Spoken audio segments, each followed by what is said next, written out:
Good morning everyone. దైవవాక్కు అనే కార్యక్రమాన్ని వీక్షిస్తున్న మీ అందరికీ నా హృదయపూర్వకమైన వందనాలు తెలియజేసుకుంటున్నాను. ఈరోజు దేవుడు మనతో మాట్లాడబోయే మాట ఏమిటంటే, ఎఫెసీయులకు రాసిన పత్రిక 6వ అధ్యాయం 14వ వచనం చదువుకుందాం. ఎలాగనగా మీ నడుమునకు సత్యమని దట్టి కట్టుకొని నీతి అని మైమరువు తొడుగుకొని. ఇక్కడ మనం మొన్న లాస్ట్ మెసేజ్లో మనం నేర్చుకున్నాం కదండి, సత్యమని దట్టి మనము కట్టుకోవాలి. దాని తర్వాత ఇక్కడ ఏం రాయబడి ఉందంటే, నీతి అను మైమరు.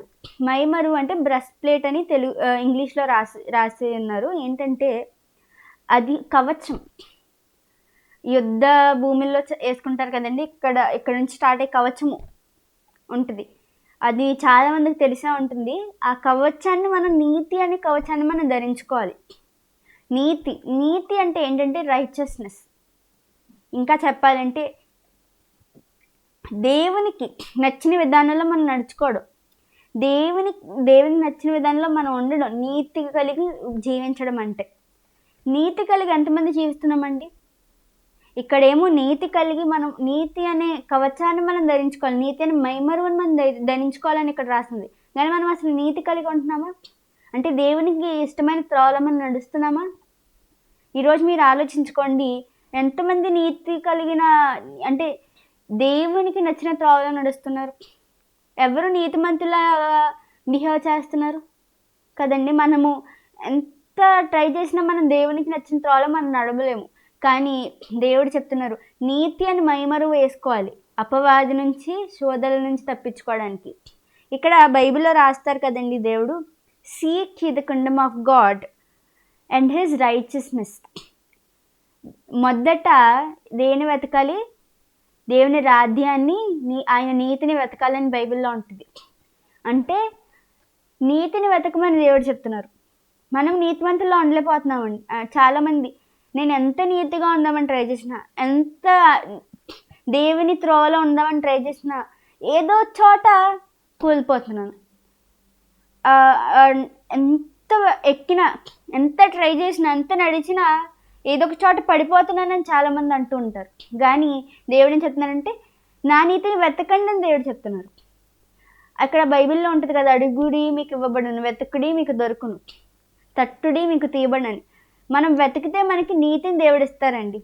ఇక్కడ ఆశగల ప్రాణాన్ని దేవుడు తృప్తిపరిచే దేవుడు. మీరు నీతిని వెతకండి, మొదట ఆయన రాజ్యాన్ని, నీతిని వెతకండి, ఆశీర్వాదాలు మీ వెంటనే వస్తాయి.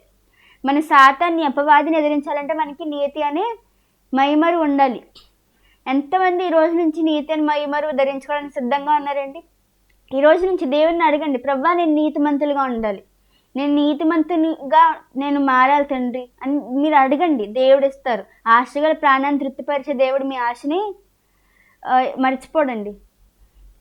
దేవుడు ఎప్పుడు మనల్ని బాధ పెట్టే దేవుడు కాదు. మీరు ఇప్పుడు నీతిమంతులుగా ఈ రోజు నుంచి మారాలని కోరుకుంటున్నాను నేను. ఎందుకంటే ఆయన సాతాన్ని ఎదుర్కోవాలంటే సర్వాంగ కవచం మనం ధరించుకోవాలి. సాతాన్ని ఎదుర్కోవాలంటే సత్యమని దట్టిని మనం ధరించుకోవాలి, నీతి అని మైమరువని మనం ధరించుకోవాలి.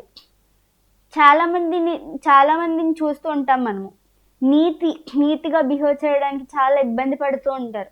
కానీ ఈ రోజు నుంచి మీరు మారుతారని నేను నమ్ముతున్నాను. ఎందుకంటే ఆయన అడిగితే దేవుడు ఇచ్చే దేవుడు. ఈ రోజు నుంచి మీరు నీతిని అడగండి దేవుడిని, నన్ను నీతిమంతుడిగా మార్చిన ప్రభువా అని. మీరందరూ నీతి అని మైమరువుని ధరించుకుంటారని నమ్మచ్చు. ఈ మాటలు ముగిస్తున్నాను.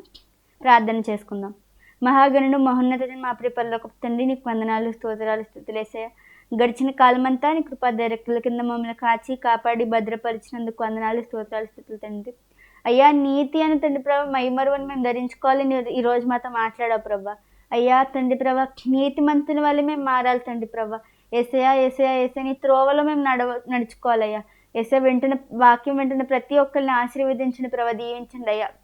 గొప్పవారిగా వారిని మార్చండి తండ్రి, ఆశీర్వాదాలతో వారిని నింపమని యేసు దివ్య నామమున అడుగుచున్నాం తండ్రి, ఆమేన్.